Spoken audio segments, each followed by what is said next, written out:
You with us. In our city of Virginia Beach, it's going to be 80 degrees on Christmas Eve. And we understand that in Christmas Eve across the nation will be the hottest on record, the warmest on record. Now, while that's going on, there was a school where some of the students voted to ban the singing of White Christmas because they said it was racist. But white snow is not racist. It is something that we earnestly want.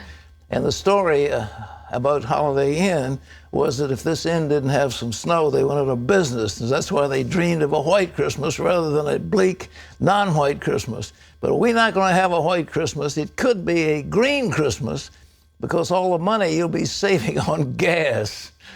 I actually saw it's going to be 81 here tomorrow. You said 80, but 81? Is that the number now. I saw was 80? Yeah, right. I mean, it's close, but still, that's hot. Incredible. We're getting Yeah, our you shorts. can go out and surf the water. And you can ride your horse.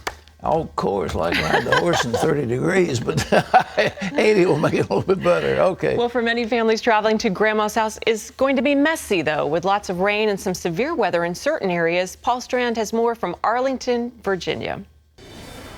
Here comes Christmas, but it's presenting a real mixed weather bag in the U.S. this year.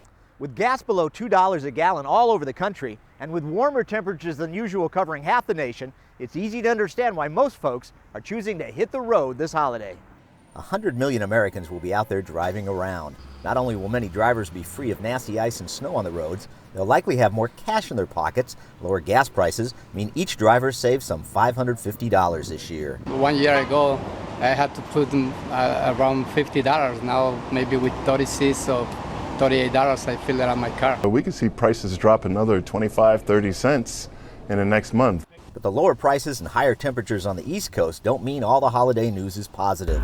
The weather's been horribly messy elsewhere.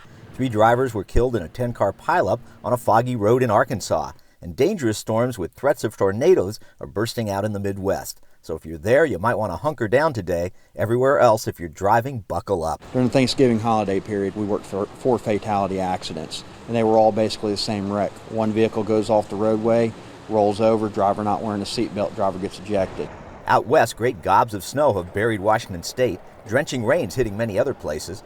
38 million people will be flying this holiday season, and some could face delays because of those Midwest storms and southern downpours. Heavy rains in the southeast around Atlanta and the potential for severe weather later in the day. Even Chicago will be looking at wind, rain. Meanwhile, here in the east, there will be widespread rain, meaning slippery roads.